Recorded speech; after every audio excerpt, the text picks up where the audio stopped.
to nerd out about Hey Cracker. We are going to nerd out about megastructures. I know. Uh, I advertised it like 5 times. So is there like does every faction have megastructure, or are they NPC owned? Or I have so many yeah, questions. we will talk about that. Yeah, we will talk about that. Yeah, super exciting. Super exciting. Give us the alpha. Yeah. And I need to give a few disclaimers before we start. Otherwise, you go to Foundation Room, start tagging Chipto, telling him that I promised megastructures. So yeah, let's before we start, let's wait for 1 or 2 minutes more so everyone can join. Uh, Meanwhile, we can talk about crew cards if you guys want. How are you feeling, baby? Did you see the Oosters crew members, bro? You're not showing me anything. I only see what the other people see. I'm always late on the information. Funcracker knows everything before me. I'm just No. a mod, like yeah, it's always like that. Okay. I'll show you the good stuff after we finish here then. But at least you are the first individual in Star Atlas to have a named crew member. So this is something. Who, me? You, of course, you are top of the How? rank. What? Ah, yeah. The rank, is it true? Like I kind Yeah, of didn't believe yeah. it.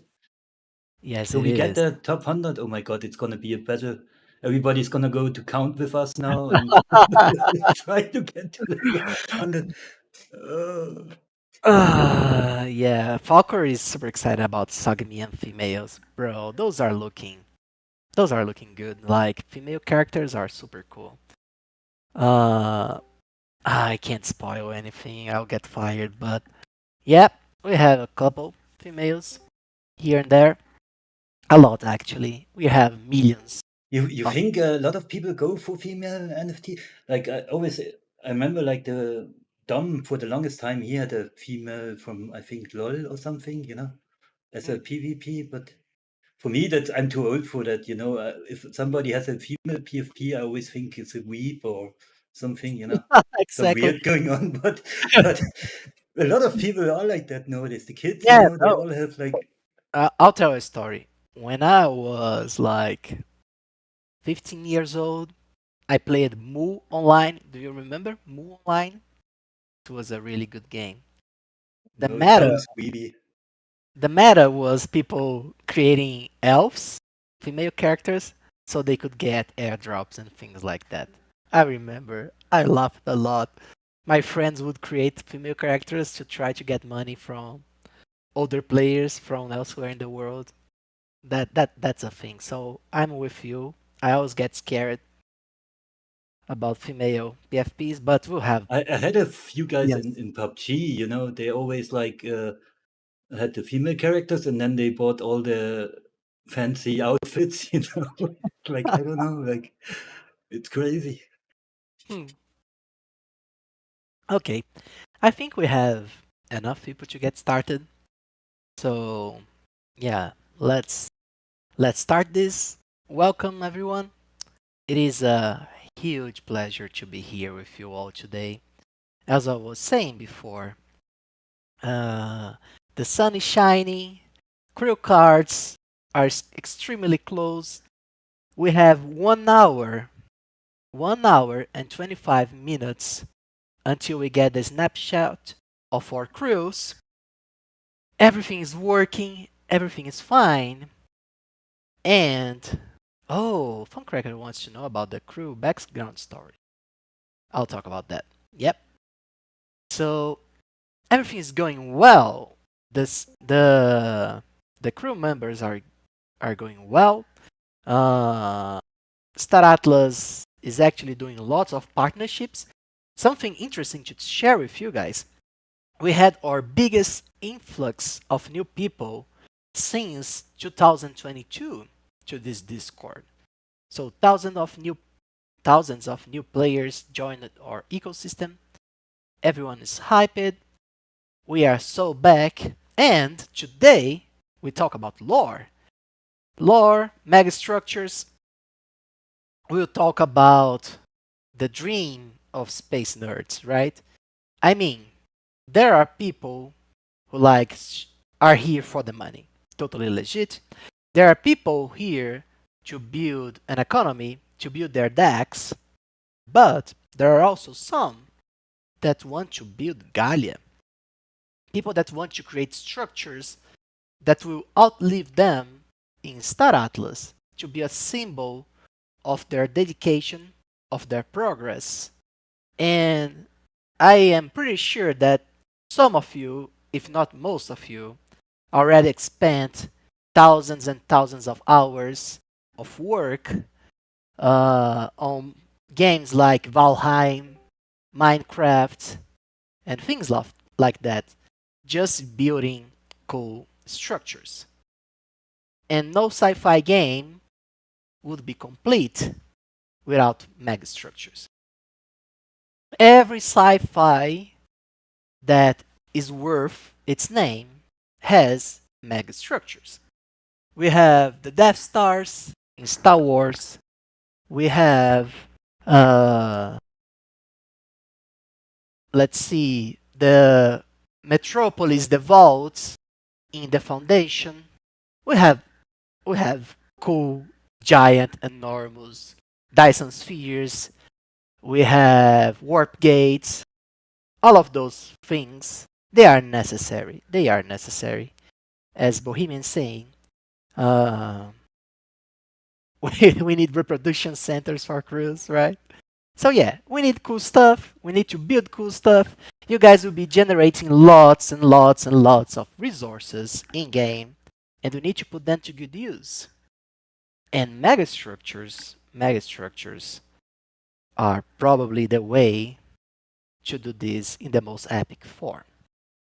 So that's what we are talking today. And before we get started, I need to give you guys some warnings. What we are doing here is talking about lore. This is my realm. I create lore for Star Atlas, and I'm not on the econ and game design side of the force, which means that the things that I'm telling you guys now are part of the lore or will become part of the official canon of Star Atlas, but not necessarily they will make into the game in the short, near, or even medium term. So take everything with a grain of salt. We are here to imagine the future of Galia. The lore is the easiest to build under codes because I don't depend on other departments and things like that. So, yes, as Falcor is saying, what happens in the lore keepers stay in the lore keeper. Uh, yeah, that's the disclaimer that I have for you guys.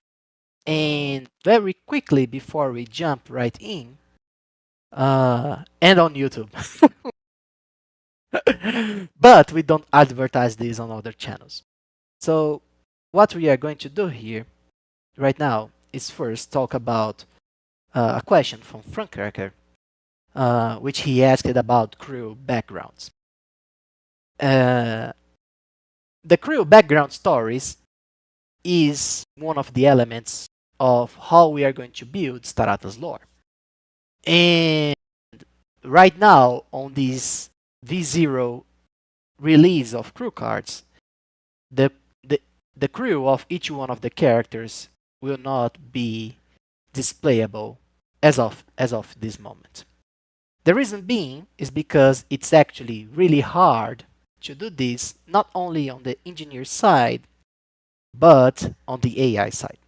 So we are still working on the mechanics and all the other stuff that we need to have the background stories for each crew card, and even more the elements and mechanics that will allow us to have the crew cards story to evolve with the in-game events and things like that. So bear with us a little longer. We have lots on our plates, and we have been focusing on getting those crew cards to you guys as soon as possible. We already had one delay and we don't want to have another. So thank you guys for understanding this. With that said, let's jump right in to megastructures, which is today's topic.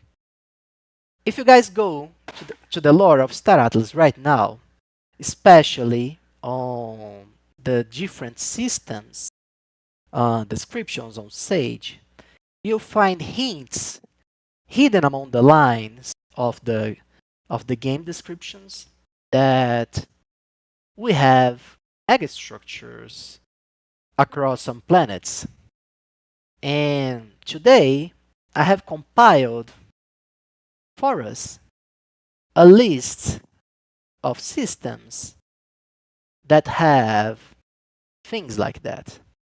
And what I want to do is explore a few of those megastructures, talk a little bit about how.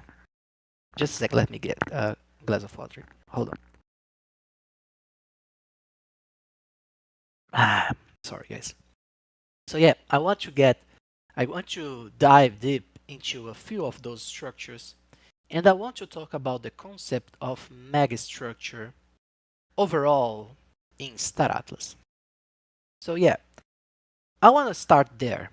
I want to start talking about the general concept of megastructures. I believe most of you are familiar with the concept of megastructures in the sci-fi universes. But when we are talking about megastructures here, we are talking about enormous pieces of engineering that requires substantial work, enormous amounts of resources, and high level technology to make them work. And we have things going from the planetary scale to things that may cover a few regions of the galaxy. So megastructures is an enormous topic. There are lots and lots of different megastructures.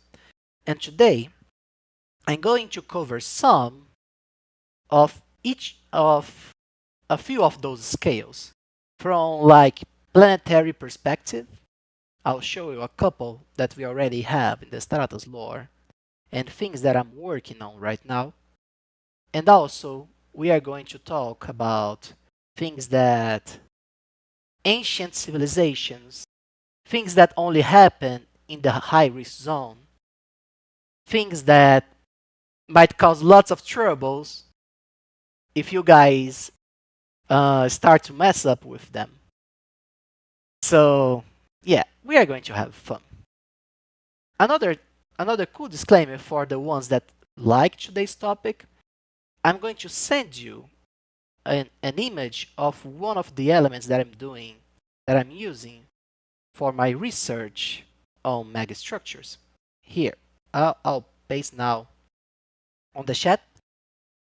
This PDF by Neo Believings is really cool to understand more about megastructures in sci-fi. Neo goes with many different designs. He does explanations about the physics of the megastructures, things like ESVB Dyson spheres, and many others. You guys can search, you can buy them online, and you will receive a PDF with the images, explanations. It's super cool. So if you like this today's episode, make sure to check this out. I am sure you guys won't regret it. So yeah, Bohemian is already thinking about destroying megastructures, and let's get it. Let's get to it. The OGs in this chat right now will probably remember the very early days of the Atlas Brew when a young penguin that was just hired was full of dreams and he was speaking about the Stratos economic paper. And in that economic paper, there was a reference of something really cool that he told everyone to pay attention when you spoke about polis. Because police, we had regional DAOs and we had faction DAOs. And in that faction DAOs, there was something really cool that a faction could trigger.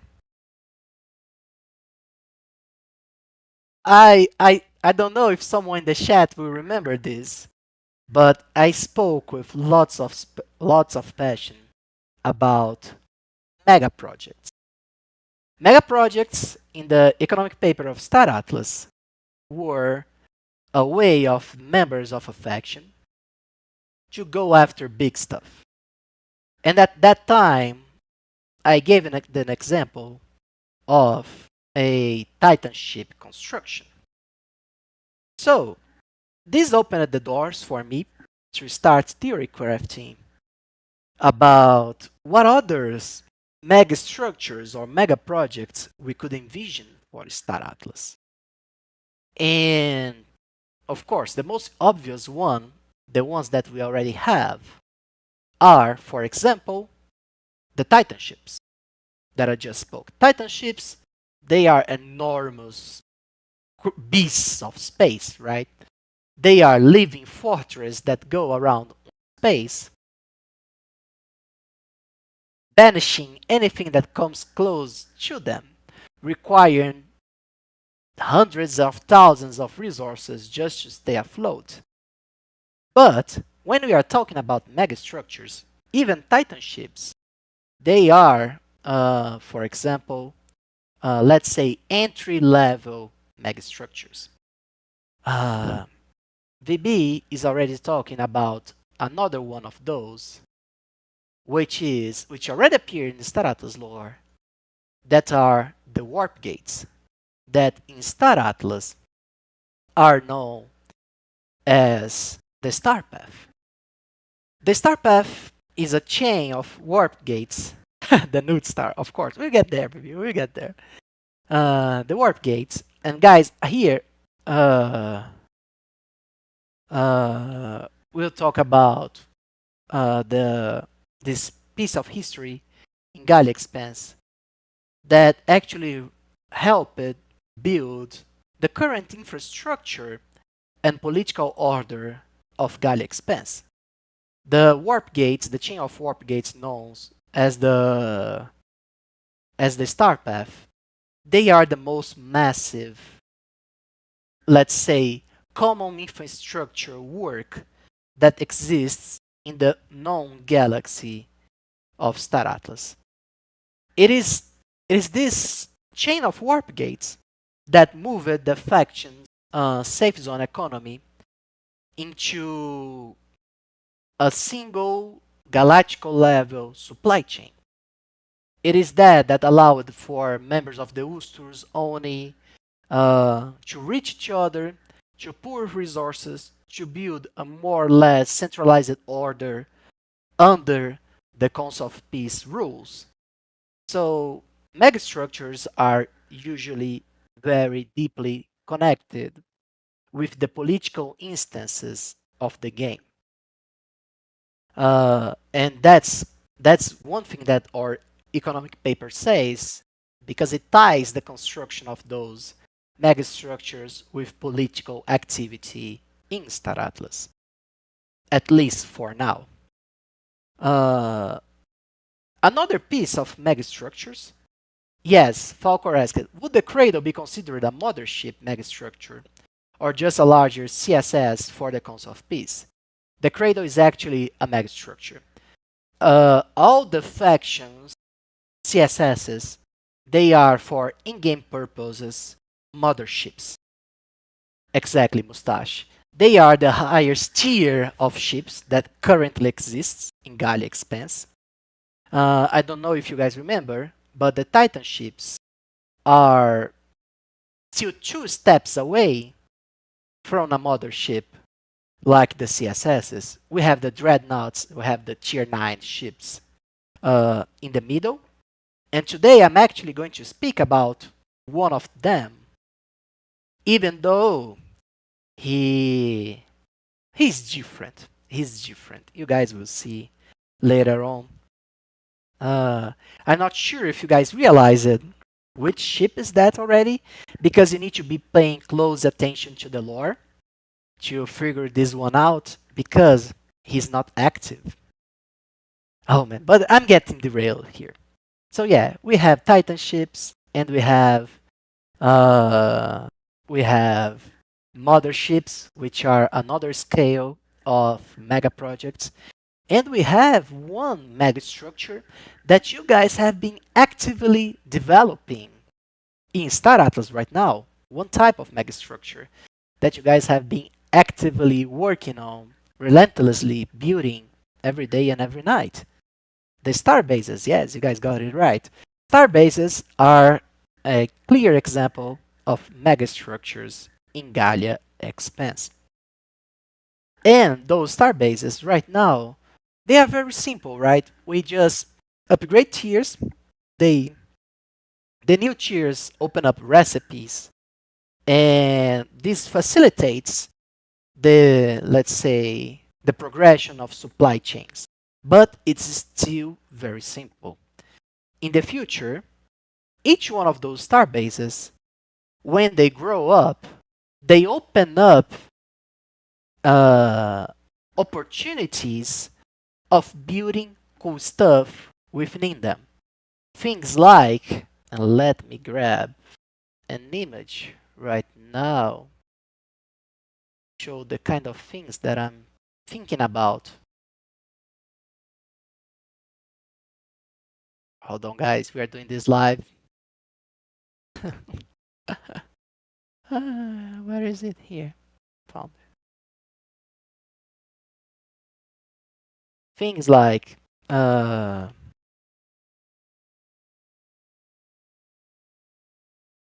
orbital shipyards, infrastructure that will allow you to create and do different economic activities in that starbase. In the lore of Star Atlas, the this those pictures, by the way, they are not Star Atlas pictures. I got that from that book that I referred in the beginning. So the way that I, in the lore of Star Atlas, how this work is that star bases across the different sectors, they are not all the same as they are now. Different star bases on different star systems, they specialize in different things, tied with what happens. Thank you, Cracker. This is the disclaimer that I wanted. This is the though they are specialized on the different activities that we have on different space. If anyone wants to say something, please feel free to just say. I see Virtual Wolf Mike going green.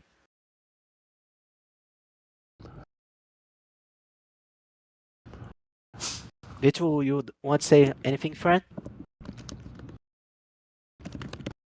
I think he's working, not listening to us. I'll mute you, friend, just for a while. So yeah, uh, different. So in the lore of Staratas, for example, let's say that a sector which goes very heavy on minerals will have a start base linked with, for example, refineries. Uh, they'll have enormous ports designed to supply huge freighting ships to to get the cargo out in supply chain. So they will focus heavily. I got disconnected for a second. Sorry, guys. Can you hear me? Yep, yep, we can. Oh, sorry. So yeah, different star bases will have different specializations. Players could go heavily, or players in the lore, they go heavily following what that star system particulars produce, or try to compensate problems in the supply chains of the planets in that star system. So there is room for the starbase to evolve in different ways. I'm not sure how much customization, let's say, the starbases across systems in Star Atlas will have, but this is surely something cool for the DAO, regional DAOs, to vote on.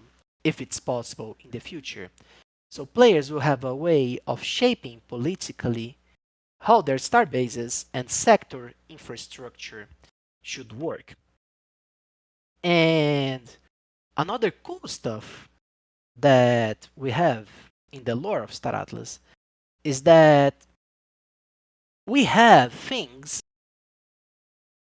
Let me see here. Hold on. I have so many pictures here.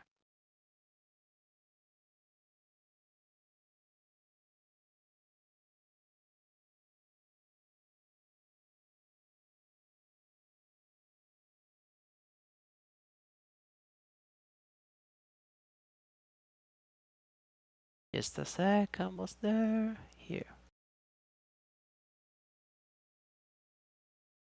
We have generic megastructures, but in some places of the galaxy, we have some very special pieces of infrastructure that follows a specific purpose in the lore of the game. This one here, boys, is something that I got when I was creating the the summer sea in Ustur sector. Those are used as cold domes. They are special pieces of infrastructure designed to be like the hoof of a world Yeah, that receives way too much radiation, making it un- un- people can't live there. What's the word? I can't say this word. Um, not uninhabitable. Yes, thank you, Frank Cracker, brother. This is the one that I wanted to do. So those mirrors, they are very special pieces of infrastructures.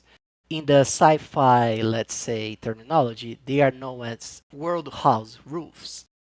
And the way that they work is that they enclose parts of a planet and they become a membrane, those glasses, they become a membrane that protects from extra radiation, keep the atmosphere of the planet stable, and they are sustained by millions of towers that prevent the zones of the roof from collapsing. So, for example, in a planet with a very high temperatures, with lots of volcanic activity, where the atmosphere is not good or where radiation is super strong, and you are unable to terraform the planet without destroying the resources that you want to collect there, these exist to protect the mining operations on certain zones of the planet. This exists in the lore of Summersea on the Ulster sector, and this is the kind of stuff that I feel that we could have in large scale in Star Atlas in the future. Also, things like these for gas giants, let me share another cool image here. This thing here is a giant gas refinery. How this works is that there are series of structures that are suspended in the atmosphere of any gas giant. So a part of it will collect the gas and they would continually process the atmospheric gases to collect the useful isotopes from that planet. So those kind of structures would be like massive pieces of engineering, but also would award lots of resources for the guild deck group of players who team up together to create them, to maintain them, and to protect them from attacks.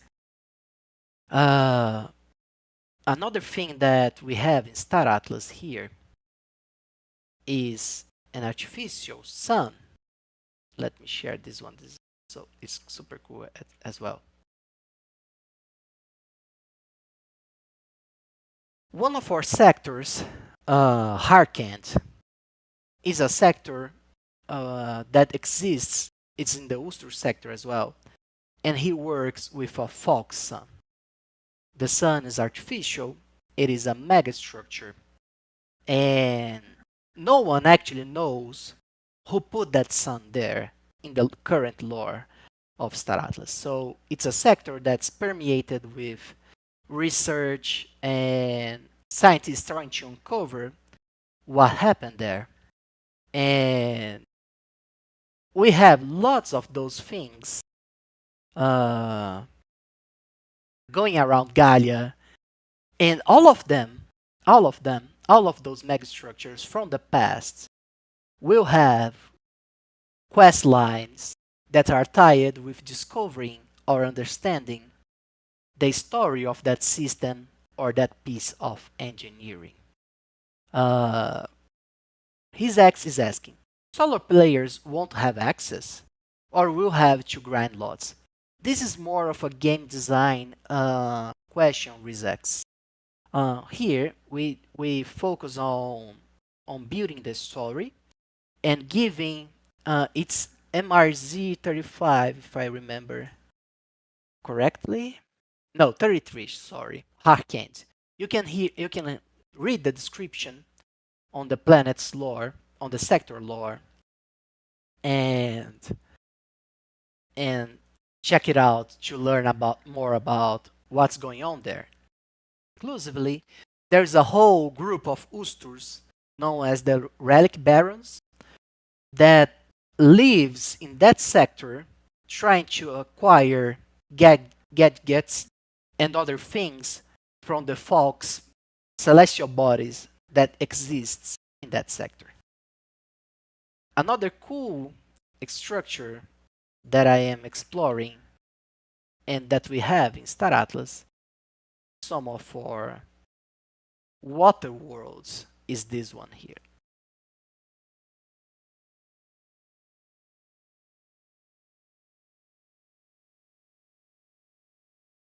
There are entire underwater realms in some planets in Star Atlas.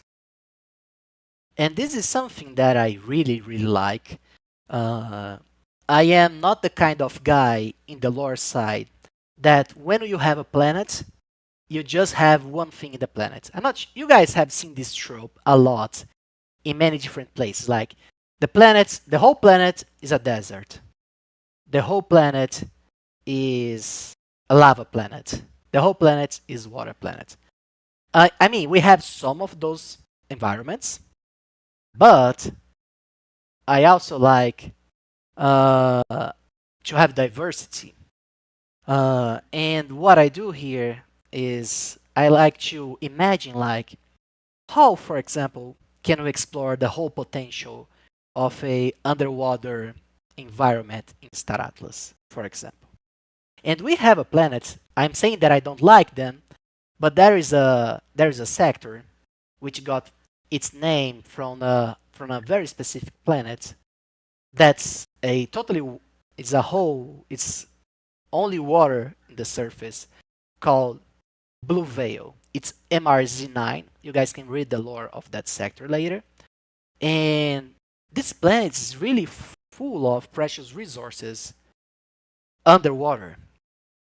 So the mining colonies and the colonization of this planet happened through those enormous towers, underwater towers that work in order to allow people to live autonomously without getting much resources from the surface. Let me show you like the schematics of how this worked. I found this concept fascinating and I will use this as basis to build stuff in Star Atlas as well.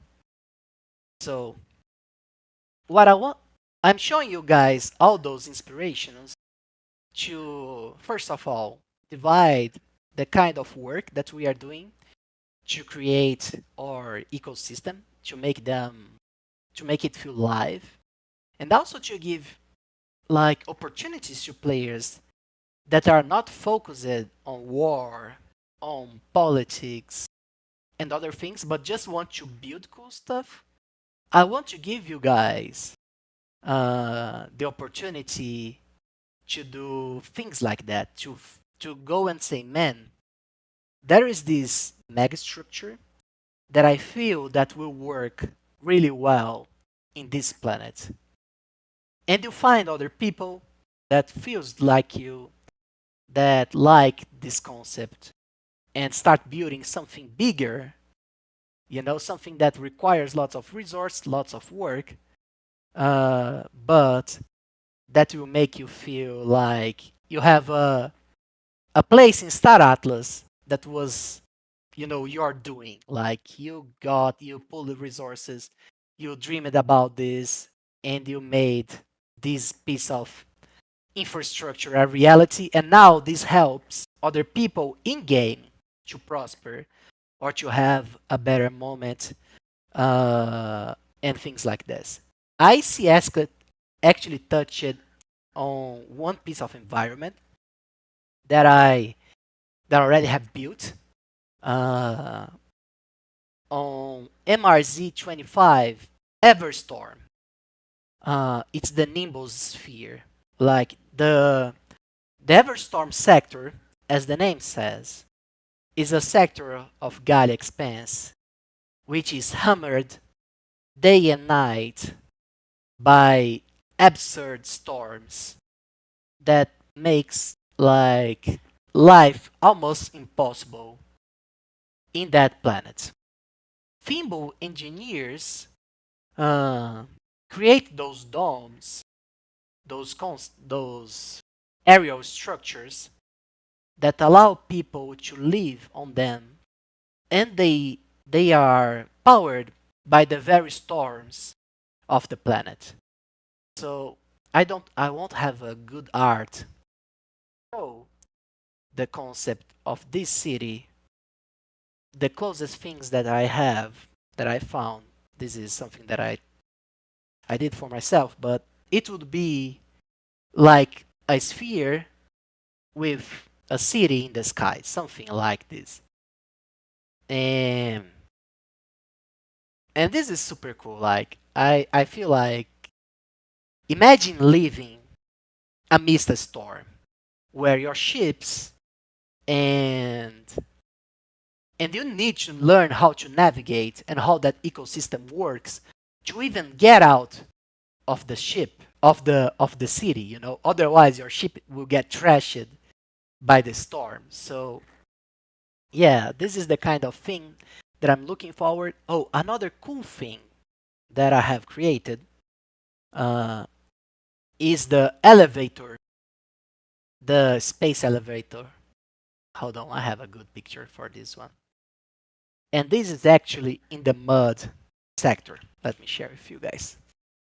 So yeah, uh, inequality, uh, inequality exists even in 2624 in Galia Expanse. And the rich people of the mud civilization, they live, uh, they live on the ground level of the most rich and well preserved planet in the Exodus sector, Mud One. And the workers, they live in a moon which is far from ideal. Let's say it like that. I mean, it's not bad. It's not bad. You live. It's not bad, but it's not like the surface level. So every day when they need to go to work, they go through those enormous planetary elevators. They go, they go to the. No, don't give those images are not mine. You need to give credit to the new guy who I referred in the beginning. Those images I got from his book. So that's the one that you should be referring to. And those images, guys, by the way, those are like concept arts that are close to the things that I built, like the closest ones that I could found. Yeah, I wouldn't post them as well. Bohemian, as Funcracker is saying. Yeah, people will think it's Star Atlas, and that's not what we want here. I'm sharing this to give you guys an idea of where my mind is, what kind of things I'm thinking about when I say megastructures. And I also want those megastructures to be useful in game for you. So, for example, let me find another of the coolest ones.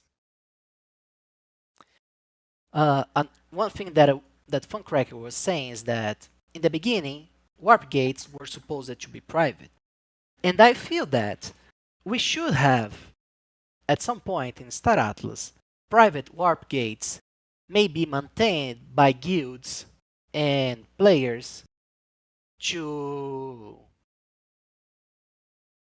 to link territories, to protect special places, to become a way of maybe making cargo moving uh, easier or more,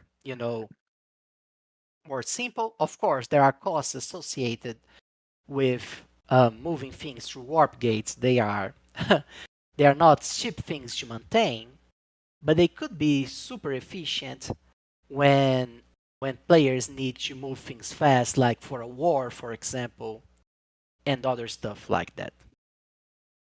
Another cool concept here that I have been using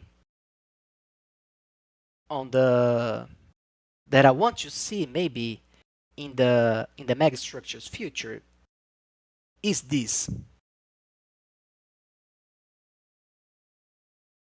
space farms. There are some sectors in Galia Expanse that are nearly devoid of food, and this would create like scarcity of food for crew members, which would require guilds to have huge logistic nightmares to make sure that those zones are always supplied with food. And this is a concept that I love. Like you have entire space areas uh, going around full of fertile grounds for players to harvest their own food in space. So it just looks like the Netherlands. Yeah, I think he must have been inspired by how Netherlands look. Yeah, and this is super cool because the way that this system is created, he can move the farms. Check out the design that the guy proposed here when he was thinking about those megastructures. So yeah, this is those tiles they are able to move. So maybe in a situation of need, the tile could move to a zone where it would be protected by planetary defenses and things like that.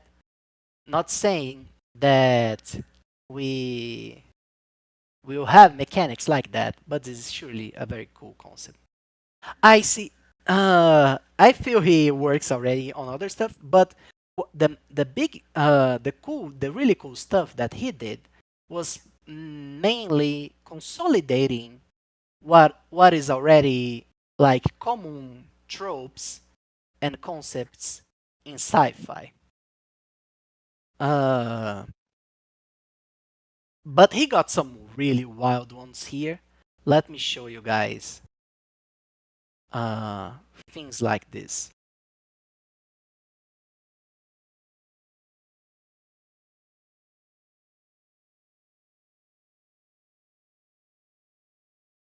This picture here uh, describes what is known as a matryoshka brain, which is a very specific type of Dyson sphere whose purpose is to power an enormous supercomputer AI.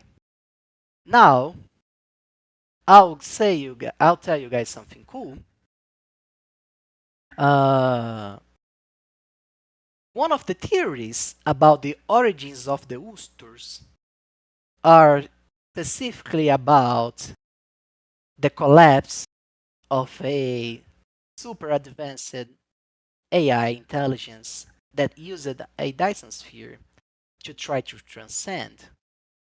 So maybe somewhere something like this actually exists in Star Atlas and might be linked with the origins of the Ustur lore civilization.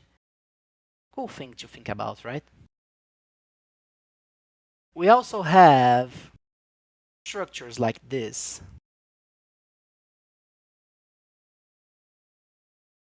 And this is linked to what Mustache is talking about.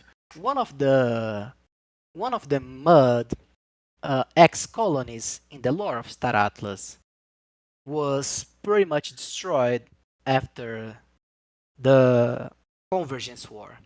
The mud civilization pulled back, went back to their safe zones, and what they did was that they left their colonies to fend for themselves, to try to survive the chaos after the Convergence War without any support from their capital. And each one of the different factions or groups of the mud civilization outside of the safe zone had a different experience. And Mycenae, which is, let's say, Mycenae is mud MRZ here. Yes, Mycenae 5 is MRZ 9, if I'm not mistaken. No, it is MRC 6 or 7, I guess. Not, don't remember at the top of my head now. But those guys, they had enough of being attacked, pillaged by other civilizations of the medium risk zone. And what they did is that they created an energy shield around their planet. So basically, nowadays, they have this enormous energy dome that are known as Mycenae's walls that prevents anyone from going inside the planet without authorization. And this is like when I saw these those infrastructures pieces uh, years before I started working Star Atlas, I always thought that this concept of being able to close your world against other civilizations in outer space is a very cool concept. And maybe we could even have players, maybe one day, developing something like that for their ecosystems or one of their planets in Star Atlas. Something to think about. I really like this, to think about that and theorycraft about all of that. Guys, I have been speaking a lot for the past nearly 1 hour, and now I would like to open the floor for you guys to suggest or talk, share how you feel about megastructures, if you like the idea of having megastructures in game, players driven, pooling resources, or you think this would cause too much imbalance, or there is any kind of megastructures that you would like to see in game, how they could work. So feel free to open your mic and talk, or just type in the chat uh, and start sharing your ideas and concepts for megastructures that you'd like to have in game. Falcor is saying, this one is fascinating. Sounds like a singular conscience may have ejected data cubes for rebirth to experience selves as individual boosters. Something like that, right? Yeah, maybe. Who knows? I need to read. Boehm suggests me to read the 4 books of Imperium. Dan Simons. Yes, that's a classic, and I didn't read that. I'll read them. You know what? I'll read them when I go to Breakpoint. I'll have 34 hours of flight, so make sure to read all of them. And when I arrive there, we'll talk about their megastructure concepts. All right, friend. Yep, I'll give them a red. Uh, any other mega structure, guys, that you guys want to see? Oh, but I have other ones to share here. Uh, one of them that I really like is on Frenier. It is, let's find here Frenier, MRZ 19. And this one is for my friend Bohemian. Because that's a space prison. And that space prison, called the Hive, is very special for the lore of this sector. Frenier, in the very early days, even long before the Convergence War, was a planet for outcasts of the Sogmian civilization. As you guys know, Sogmians don't dislike those who break the rules. So they created a very, very, very harsh prison system on Frenier. It's the Azkaban of Staratas, absolutely icy. That place was hell on earth. Like, every cell, the name is the Hive, like, because every cell on that prison, you only see the void of space. It's the cells are like cut half, and the you just see the star of the system and the void of space 24/7. You barely have uh, allowance to go outside of your prison cell. And what happened there, Frenier, was that during a period of time when the Sogmian civil war started, uh, the the inmates managed a rebellion and they broke free of the prison. And they took the whole planet uh, on ground. They managed to invade the planet and they took the planet for themselves. And they were the worst of the galaxy. They had prisoners from all kinds of places. And during the convergence war that came years later, they managed to become a faction. And they become a faction of slavers, slave drivers, slave overlords that terrorized most of Gallia.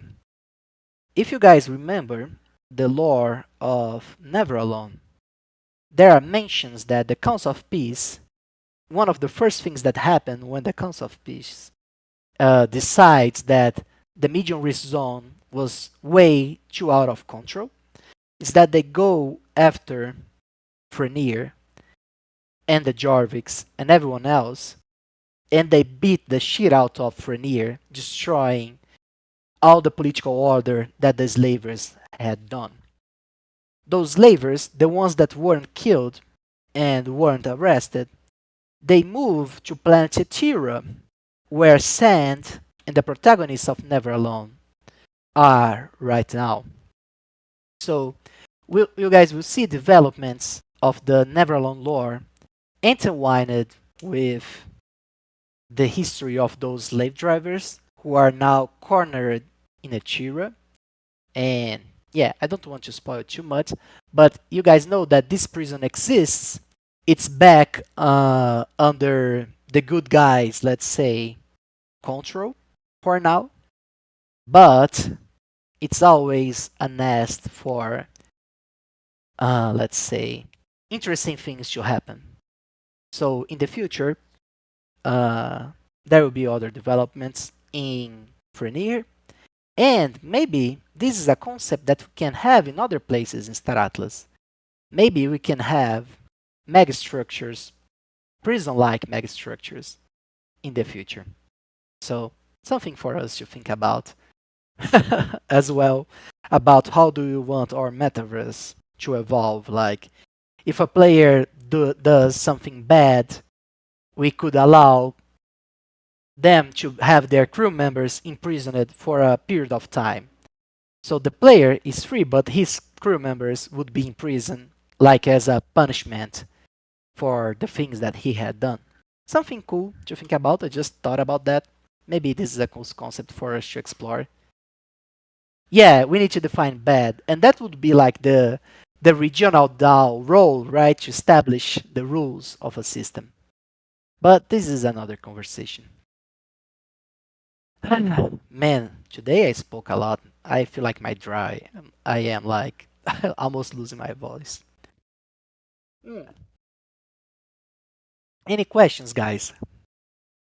So far. Oh man, if I could imprison Saint Just's crew, that would be the dream. Like I could retire after that. That would be like that. This is one of my big dreams, to be honest. Something like this. I think that megastructures are like an important end game goal to have, as you mentioned, to have something for people to work towards. More perhaps like founded on the rough gameplay instead of politics or just combat and territorial control. So yeah, I absolutely love these things and definitely hope you see quite a variety of these things being introduced over the years.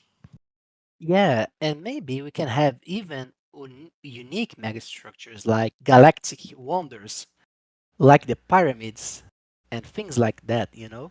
I feel like something like this would be super cool to have entire guilds or factions working together to build them. Yeah, that That sounds awesome. yeah, that would be exciting. By the way, Jose, I'm not sure if you're equipped to answer this, so please let me know if you're not. But originally, of course, there were no star bases concepted for Star Atlas. And originally, according to the white paper, we had player-owned space stations that would kind of fulfill all of the functions that star bases seem to be fulfilling in the future.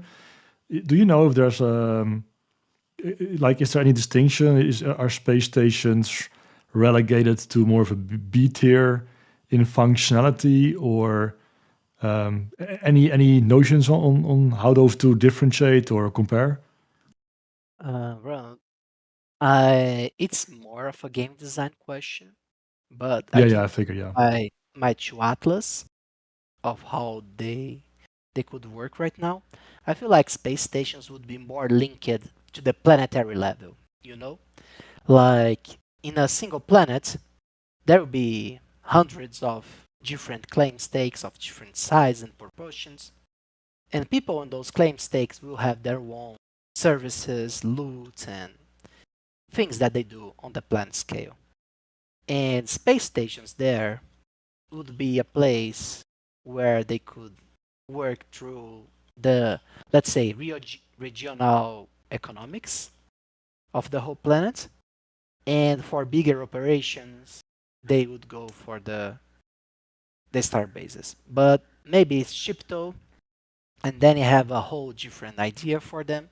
This is a very good question to ask in Foundation Room, actually. Yeah, sure, thanks. Awesome. Guys, I think we are reaching the 1 hour of the show. I hope you guys had a good time nerding out with me about the things that we can do in the future, feeling about uh, mega structures, different benefits, ideas, and other cool stuff that we could team up to do together in space. And yeah, it's going to be this week is going to be super exciting. If you wanna get more crew airdrops from ships, please remember that we have less than half an hour for the snapshot as well. So VB is asking, what's the topic in the next keeper so we can prepare more questions? Ah, VB, you are always asking me the hard questions, bro. I didn't decide on the next topic yet because I have been quite overwhelmed with things to do. But I don't know what you guys want to talk about. Let me know if there's a specific topic that you want to talk, if you want to talk about species, if you want to talk about food, things like that. Anything is permitted here in the lore keepers. Of course, I'll ask Danny what I can share, what I cannot, but feel free to give me suggestions and we'll schedule new esports inside Star Atlas. That's cool. Something that I need to think about.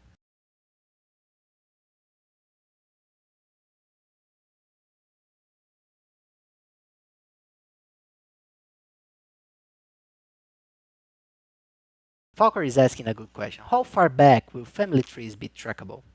Possible connections to present humans? Is it too much of a spoiler if I answer this question? What do you guys feel in the chat?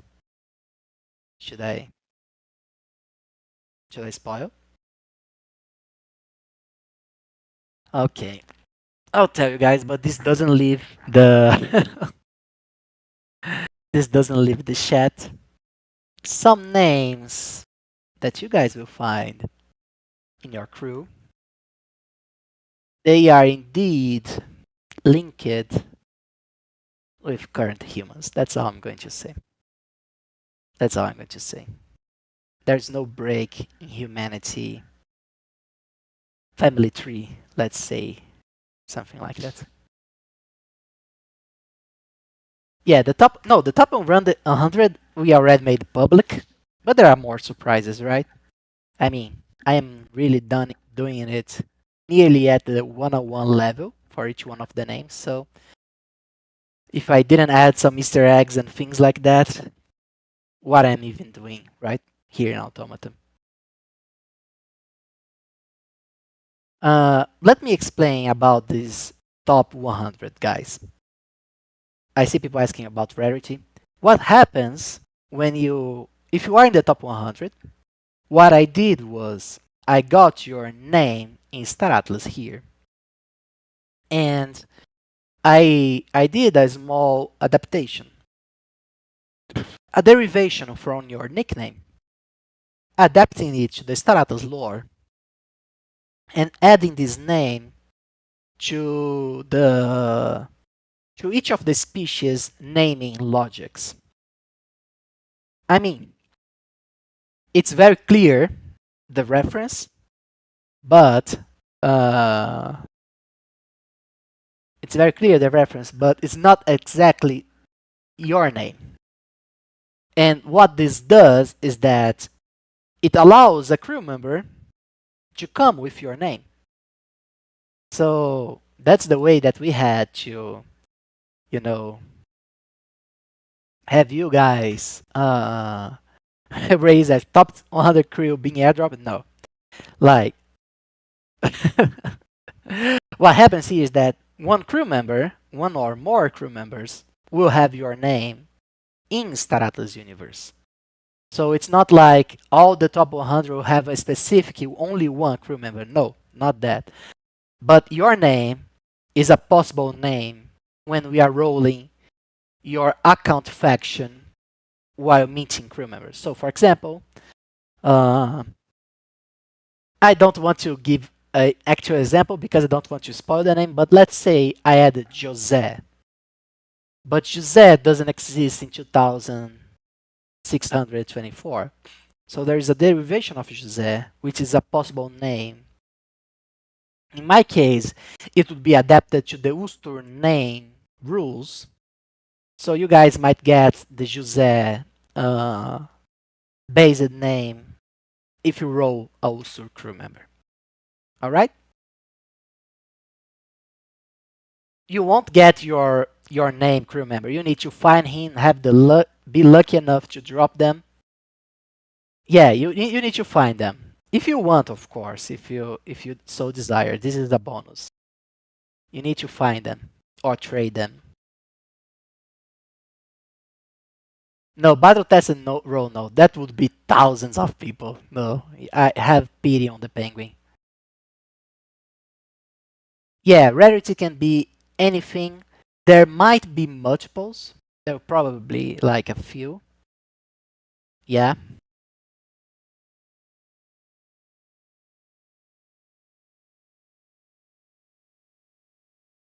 If you happen to get a Ray VZ, don't fuck around and list for $1 million. Thanks.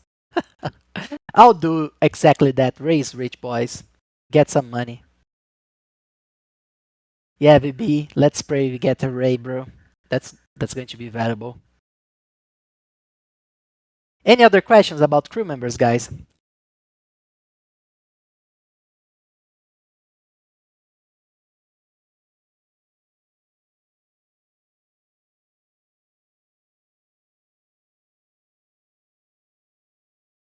We are not telling who made it into the list. You need to wait. We are not announcing the names. You guys will need to discover. And it's not just first names, so you can have last names and other things like that. You know? But yeah, lots of Easter eggs hidden in the collection. Who knows? Maybe you get your favorite Star Atlas team member as well. Some of them are in the name list. Even though some of them have a debuff, like Dominic, crew members won't be able to fly at all. So yeah, bonus and debuffs, I guess. Well, that's it, boys. Thank you so much. Imagine if Dominic's crew members come with a sock.